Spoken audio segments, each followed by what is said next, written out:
mga kananay. Ayan, nagpapag-bracelet ko ako sa aking little boy. So, ayan. Mga kananay, sa mahirap po pag tinamaan ka ng postpartum depression. Hindi po ito biro, hindi po ito kauwihan, hindi po ito kaartihan.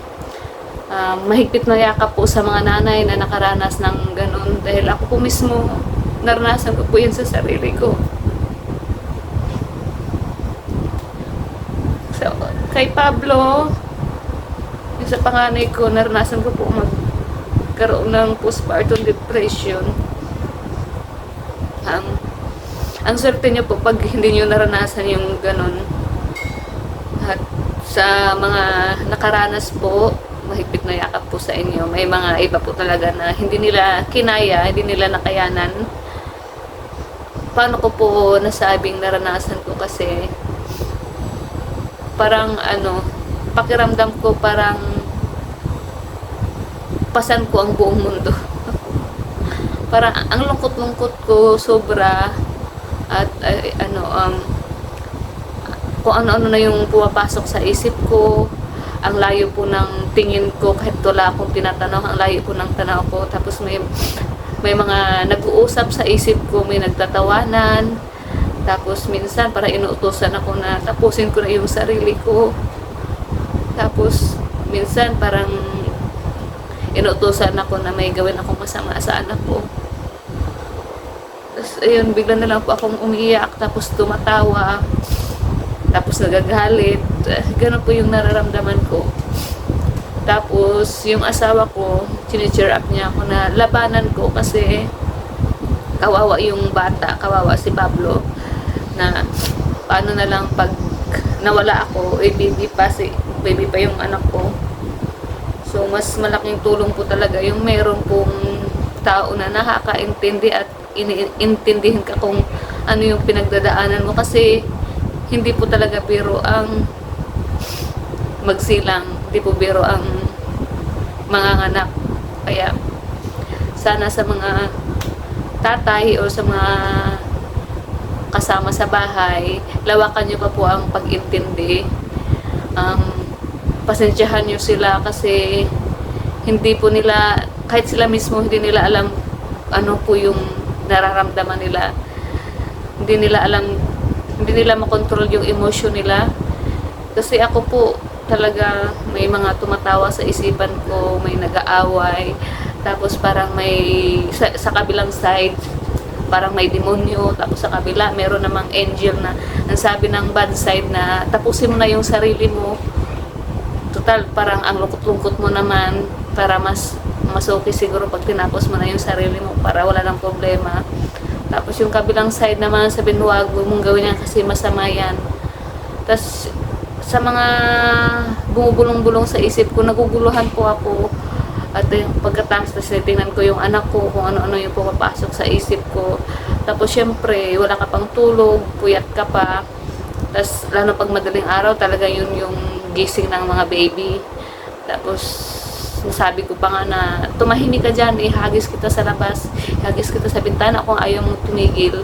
Nasabi ko po talaga yun sa anak ko. Kaya yung asawa ko nagulat nung narinig niya yung sinabi ko, kasi ako hindi ko talaga makontrol yung emotion ko eh. Kaya hindi po talaga biro ang tamaan po talaga ng postpartum depression. Ang hirap-hirap po. Tapos lalo na pag lalo na yung wala kang kausap. Tapos mag-isa ka lang sa kwarto saglit. Tapos ayan, wala kang tulog, puyat ka. Yan, bigla ka na lang nalulungkot, bigla ka na lang iiyak. Bakit ganito? Parang bigat-bigat ang pakiramdam mo. Parang pasan mo yung buong mundo. Parang dami-dami mong problema. Tapos kunting galaw lang, na emotional ka na, kunting kilos lang, naiiyak ka na. Kaya minsan ngayon po sa naranasan ko ngayon sa second baby ko, ito po kasi ay pa lang siya, 8 days old. Ayun, bigla na lang po akong umiiyak. Parang ang lungkot-lungkot ko na naman.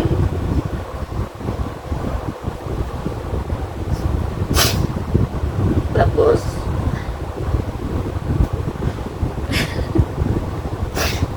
baliw. Umiyak tapos tumatawa. Tapos yun lang, ang gusto sana lang kayanin, basta bigyan lang ako ni Lord ng malakas na pangatawan kasi lahat po talaga ng nanay, yung mga pag may infant po talaga nakaranas ng as in talaga walang tulog. Straight po talaga kasi lalo pag breastfeeding kasi maya-maya po talaga ang baby nagdididi, kunting galaw lang, ayan, so didi na agad. Tapos ang bilis po kasi matunaw ng milk nila kasi iniihi lang, yun po talaga ang sabi ng doktor. Kahit only didi mo yan, walang problema.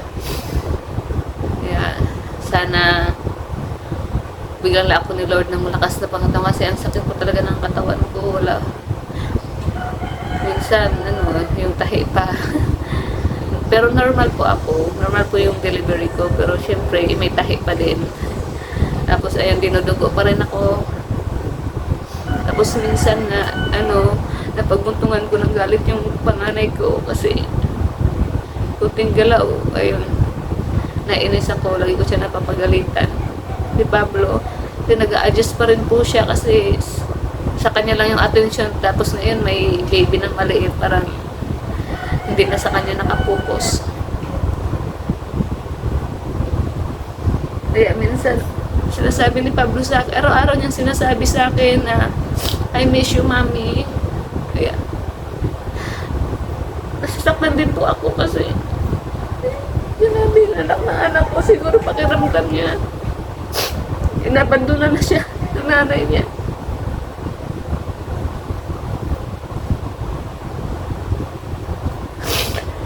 Ay. Yun lang. Saan siya na?